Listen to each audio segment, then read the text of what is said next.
Donald Mukota.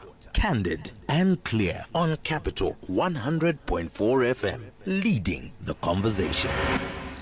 This is our last program for tonight, and we are diving even deeper here on the deep dive. Donald Mukota is the name, and the program is Parliament. As many of you will know, Parliament is a program that focuses on matters that are happening in the August House and in Cabinet. But tonight we've decided to take a deliberate shift from that norm, as we thought it necessary to have a conversation with Linda Masarira Kaingidza. She's in the studio, and we'll be talking to her about her new baby, the Labour Economists African Democrats Lead, a political party she formed after separating ranks with the MDCT party earlier this month. So she will be telling us why she's no longer with the Thokozani Kupe-led party and whether she has what it takes to lead a political outfit. Most importantly, we might want to know whether she will throw her name in the hat in the 2023 election and how she fancies her chances to State House if she participates. Linda, good evening and welcome to Capitalk 100.4 FM. Thank you very much, Donald. I'm very delighted to be here, and good evening to all the listeners out there. It has been long. You've been hiding. I haven't been hiding. I've just been busy. All right. So you can be part of this conversation. Feel free by sending in your contributions. The number is 0717 777. You can also call in when I give the cue. Don't call now, because we still need to have a conversation. Then we will give you an opportunity to call. So when I give you the cue, the number is 498112 or 0772 269 229. We hope to hear from you. Now, before we get into the gist of today's program, let's hear what you think about people. Linda, you know, whenever your name comes up, a lot of labels come with that. But I'm just going to concentrate on one, where the label is political opportunist. I really love that label. Why? Yeah, I have to tell you why. They prefer to call me a political opportunist, but I prefer calling myself a political learner. I took that time. I was willing to go all the lengths to understand the political climate in Zimbabwe. And as I stand right now, I don't think there is anyone who knows through and through the dynamics of politics in this country, the manipulation, the lies, you know, and everything else that happens in the lives of the political elites.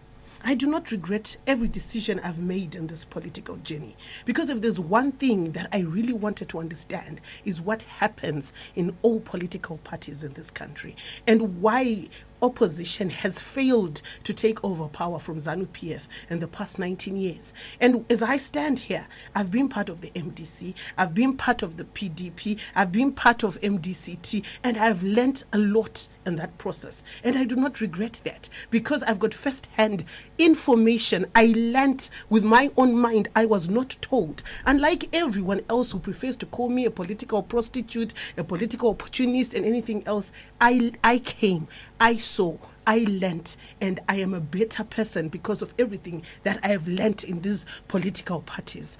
Secondly, another thing that I would like to state is, when you do not want to learn and just prefer to being fed with propaganda, you will find that our nation will keep on reeling in the same dark, murky waters, because you do not take the opportunity to go out there and understand the problems that are bedeviling this nation.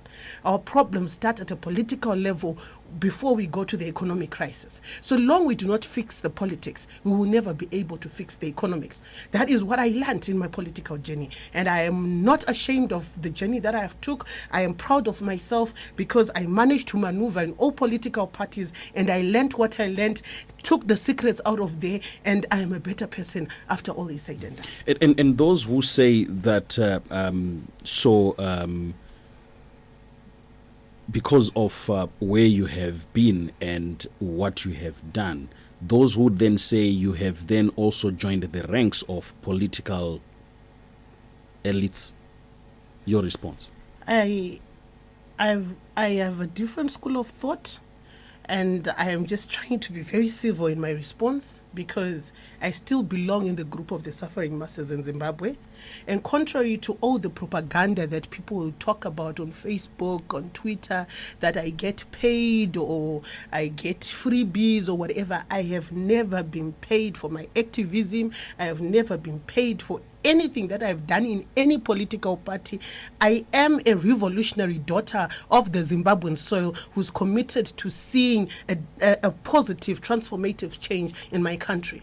Everything that I've done on a voluntary basis because I'm passionate about Zimbabwe. I'm passionate about the workers who are constantly abused. And I just want to see a change. I might not see that change that I've been fighting for all my life, in my lifetime, but I know that I started this journey. And if I die today, someone will start off from where I started from. It's rather unfortunate that we live in a society where there are too many judges, too many morale teachers, and everything else, prefects, you name it. But at the end of the day, I know my struggle. I know what I set myself to do, which is to change the political culture in Zimbabwe. Because so long we do not change the political culture in this country, shifting from politics of personalities, politics of patronage, to politics of service. We need politicians who serve the nation, who save the people of Zimbabwe. So long we are still doing politics of sloganeering, of personalities, we are not doing any justice to this country, because we need to move to a stage where all Zimbabweans plug in from all their different corners and say, I'm a journalist, I'm going to work for Zimbabwe, I'm going to stop propagandaing. I'm an engineer, I'm going to ensure that I take all the group of engineers and say, how do we fix our roads, how do we fix our bridges? I am a lecturer, how are we going to change the neo-colonial curriculum that we are teaching to the people of Zimbabwe? How do we bring back the Pan-African ideologies to the people of Zimbabwe? That is what I want. That is what I want to see in this country. Because so long we do not have an ideology which works for Zimbabweans, which is organically homegrown, we are not doing justice to the future generations of this country. It's rather unfortunate that we have become a people who don't care about the future, who don't even care about our children or the next generation. And that is what I am trying to impart to the people of Zimbabwe. They might insult me all they want, but I will not stop, because I know that I'm doing this for the future generations. If they are not interested in listening to what I've got to say, I know there are those who are interested in listening. And if I die today, they will carry the torch to the next stage. But Linda, I just want to draw your attention to Twitter. There are people who attack you left, right, and center. They draw daggers whenever you say something.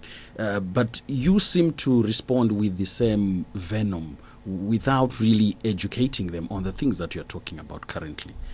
Is it deliberate, or what will be going on in your mind? To tell you the truth, I think from March, I haven't really been responding to anyone on Twitter. I just took some time and did some self-introspection. I went on the Twitter feed. I tried to do a research on most of the people who communicate to me on Twitter, and I realized that they're based in the diaspora. And I'm not going to be wasting my energy on people who are behind their laptops or their Apple iPhones living in luxury. I'm wasting my energy on the organic grassroots intellectual in this country, those who've got the solutions to the crisis that they're seeing. It's rather unfortunate that there are some people who are just fixated on something, who do not even want to think outside the box. I will not waste my energy on that. I want to find solutions that work for Zimbabwe. How do we transform Zimbabwe? How do we build a nation? Our social fabric is broken. People cannot even agree on anything positive in this country. It's either if something positive comes from the MDC alliance, someone from ZANU-PF will say, we don't want to hear about that.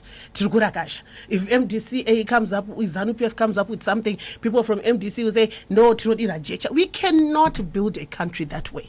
We have to find ourselves. We have to unite in our diversity. Did you think Varakashi and Wadirwe Jecha will ever find each other? They will only find each other if their leaders stop them. That is the truth. The leaders actually created this environment. But beyond the leadership, the leaders are sitting pretty in Amnesdale, in Glenlawn, and everything else. Those who spend their time insulting each other are the ones who are failing even to buy a loaf of bread. They are the ones who need to sit down and say, what are we benefiting from kurakashana nekuswera tichiti tirikudira jecha? Zimbabwe will not be built by a political personality.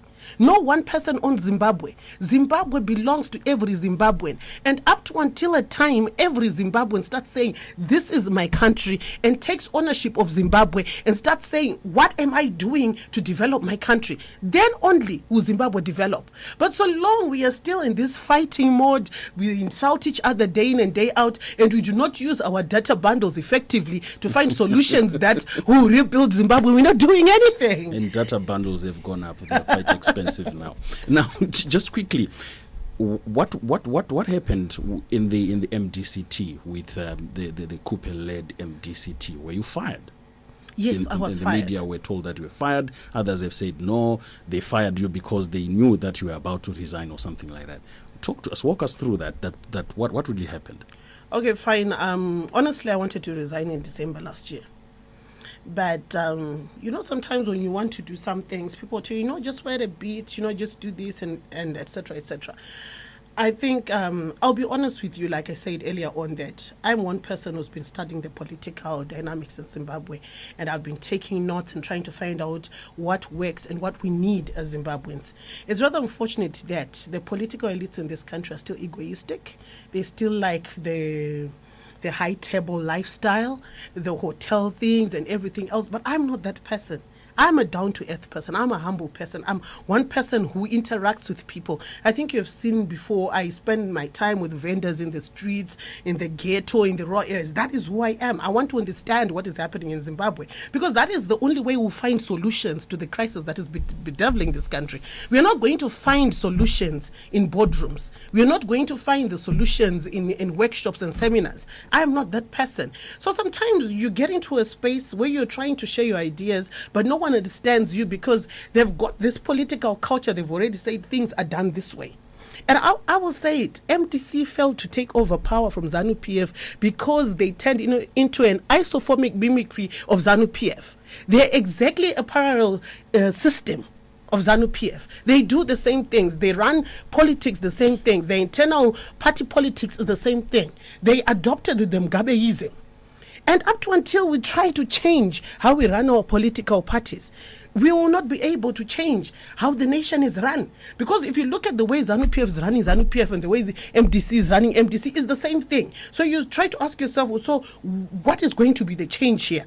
How are you going to engage and effect the change that you're speaking about? So we now need to come together, converge as Zimbabweans, have an